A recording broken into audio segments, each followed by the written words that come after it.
L'évangile de ce matin qu'on vient d'entendre nous dit que Jésus est transfiguré devant Pierre, Jacques et Jean sur la montagne. Mais vous savez, Pierre, Jacques et Jean, ils connaissaient Jésus depuis un bon bout de temps. Ils savaient qui il était, ils l'avaient côtoyé pendant un bon bout de temps. Donc, on veut nous montrer que si c'est vrai qu'ils le connaissaient, c'est comme si cette journée-là, sur la montagne, ils ont découvert dans la vie de Jésus un aspect de sa vie qu'ils ne connaissaient pas.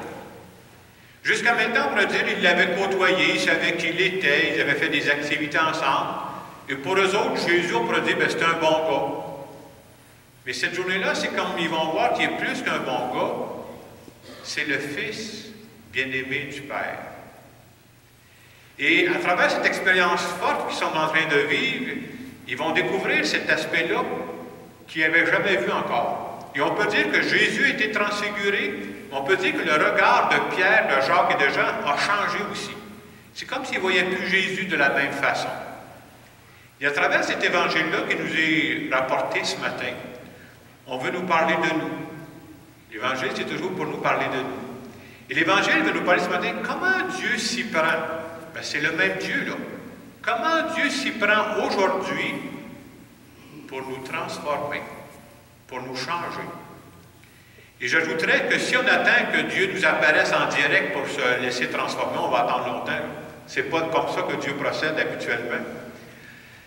Comment Dieu procède pour nous changer, pour nous transformer? Puis ça se fait au cours de la vie. Fondamentalement, ce qu'on croit, nous autres les chrétiens, c'est que Dieu passe par les expériences de notre vie pour nous transformer. C'est parce que j'ai vécu telle expérience que je ne suis pas exactement la même personne aujourd'hui. J'essaie de penser des expériences que la plupart d'entre vous ont vécues. Une expérience qui fait en sorte que vous n'êtes plus la même personne depuis que vous avez vécu ça.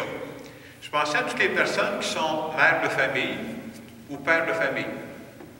Ça, c'est une expérience qui vient te changer. Ce que je dis, ça vient de changer, ça veut dire qu'il y a un avant puis un après. Tu n'es pas la même personne. Et pendant que tu vis ça, on pourrait dire devenir mère de famille, devenir père de famille, c'est une expérience humaine. Ah oui, tout à fait d'accord. Mais c'est aussi une expérience spirituelle. Dieu ne passe pas à côté de l'humain. Nous autres, les chrétiens, on pense que Dieu passe dans l'humain. Et à travers cette expérience-là, pendant que tu vis ça, tu ne t'en rends pas compte, tu commences à t'occuper de tes enfants, tu n'es plus dans de nouvelles responsabilités. Tout le temps que tu vis ça, Dieu est en train de te parler. Dieu est en train de te façonner. Dieu est en train de changer ton cœur. Oui, parce que tu as à répondre de nouvelles choses. Et tu te rends compte, après un bout de temps, tu peux dire, c'est vrai, je ne suis plus exactement la même personne parce que j'ai vécu ça. Et avoir la foi, c'est croire que Dieu a passé par cette expérience-là pour faire de moi la personne que je suis aujourd'hui. Il y a d'autres expériences aussi. Je pensais à d'autres cas où des personnes qui ont été transformées. Vous savez, Dieu peut même nous transformer par des expériences douloureuses. C'est pas Dieu qui envoie des expériences douloureuses dans notre vie, c'est pas vrai. C'est pas ce Dieu-là qu'on croit. Mais quand arrivent les expériences douloureuses de la vie, on croit que Dieu est là pour nous accompagner dans ces expériences-là. Je prends un exemple. On connaît des personnes, vous avez sûrement entendu des gens qui disent « Depuis que j'ai eu à passer dans ma vie à travers tel problème de santé important, je ne vois plus la vie de la même façon. » C'est comme si, par le fait que j'ai vécu ça, là, c'est comme si ça m'a changé. D'abord, ça m'a amené des choses que je ne peux plus faire, mais ça m'a amené à mettre le focus ailleurs, si je ne veux pas déprimer, là.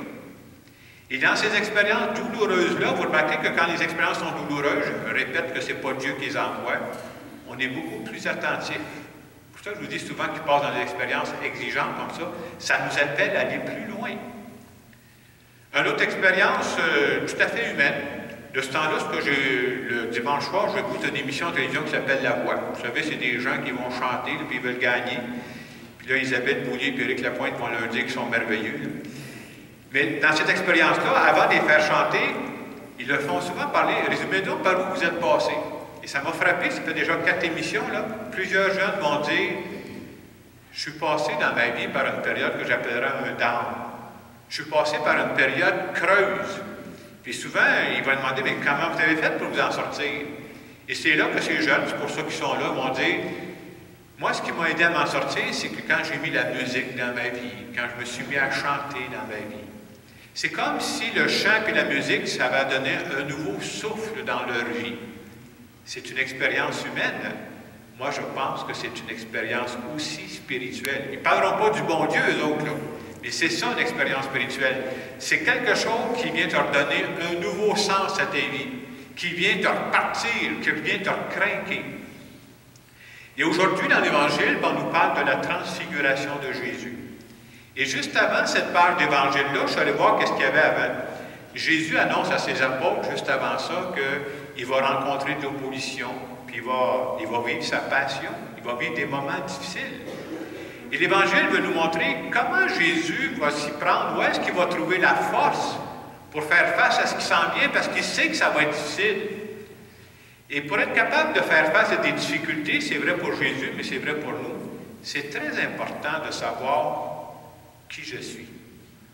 Qui je suis en profondeur. C'est important de se connaître dans la vie. C'est ça qui va me permettre de dire, est-ce que je vais être capable d'avancer? Et le jour de la transfiguration, où Jésus sait que ce qui s'en vient, ça va être difficile, il se fait faire ce que j'appellerais par son Père une belle déclaration d'amour. Son Père va dire, en parlant de Jésus, « Celui-ci est mon Fils bien-aimé, en qui j'ai mis tout mon amour. C'est la joie de ma vie. » Et parce que Jésus est convaincu qu'il est aimé à ce point-là de son Père, il sait que ce qui s'en vient, ça ne sera pas facile, mais il ne vivra pas ça pour rien. Si son Père lui permet de vivre ça, c'est parce qu'il sait qu'il va sortir du bien de ça. C'est comme un message d'espérance que la transfiguration veut nous laisser, nous autres aussi. Nous autres aussi, sûrement qu'on aura dans notre vie des expériences plus exigeantes à vivre. Mais si on croit qu'on est les fils et les filles bien-aimés du Père, c'est comme si Jésus nous disait, mais vous ne vivrez pas ça pour rien. C'est vrai qu'il y a une partie qui nous échappe. Pourquoi ça m'arrive? Je ne sais pas. Mais de savoir que oui, je suis aimé, donc je ne vis pas ça pour rien, Dieu va être capable de faire sortir quelque chose que je ne vois pas pour le moment. Et quand arrivent ces périodes crunch de la vie, c'est comme si on a une question à se poser. Hein? La question fondamentale qu'on a à se poser, c'est est-ce que je continue? Est-ce que je continue de marcher? Est-ce que je continue d'avancer ou est-ce que j'arrête? Puis ça peut nous arriver de temps en temps, puis je trouve que ça rejoint notre thème du carême, debout, suivons-le. Est-ce que je continue d'avancer? Et pour continuer d'avancer, c'est-à-dire, j'accepte de dire, je ne regarde pas juste les événements à la surface. Je crois qu'en dessous de ça, il y a quelque chose d'autre qui se passe, qui m'échappe.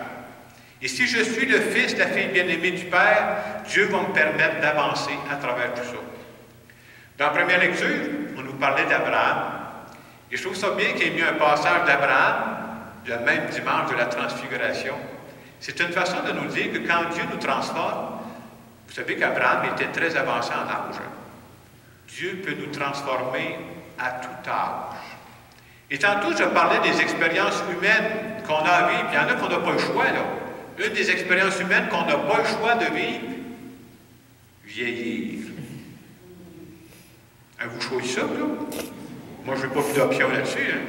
On n'a pas le choix. Mais ça se peut-tu que même à travers cette expérience-là de vieillir, d'avoir moins d'énergie, de courir moins, Dieu est en train de me faire vivre quelque chose. Il est en train de dire, spécialement nous qui vivons dans ce monde-là, où ce qui est important, c'est la production. Il faut que tu cours, il faut que tu rapportes. Dieu est en train de dire, c'est pas ça l'essentiel de ta vie. C'est vrai que tu cours moins qu'avant, peut-être que tu en fais moins qu'avant, mais tu es toujours mon fils bien-aimé, tu es toujours ma fille bien-aimée. Et ça ne changera jamais. Ce n'est pas les critères du monde qui comptent, c'est les critères de Dieu. Alors ce matin, tout simplement, à travers cette célébration, on se présente devant Dieu. Et si c'est vrai que l'Évangile veut nous rappeler que Dieu nous travaille à travers nos expériences de vie, c'est bon de se demander ce matin, à travers ce que je vis présentement, là, on n'y pense pas, ça se fait au jour le jour, de quelle façon, dans quel aspect de ma vie, Dieu est en train de me travailler. Dieu est en train de me transformer. Ça peut être une belle joie, ou ça peut être quelque chose que je trouve plus exigeant. Et ce que je veux dire à Dieu ce matin, même si je ne comprends pas tout ce qui se passe à la surface de ma vie, je crois que ce que je suis en train de vivre, c'est pas pour rien. Il y a quelque chose que Dieu va faire sortir de bien à travers ça. Alors, dans le moment de silence qui va suivre, je vous invite à présenter un aspect de votre vie, présentement, que vous vivez, et dites à Dieu, je te fais assez confiance que je veux me laisser transformer par toi.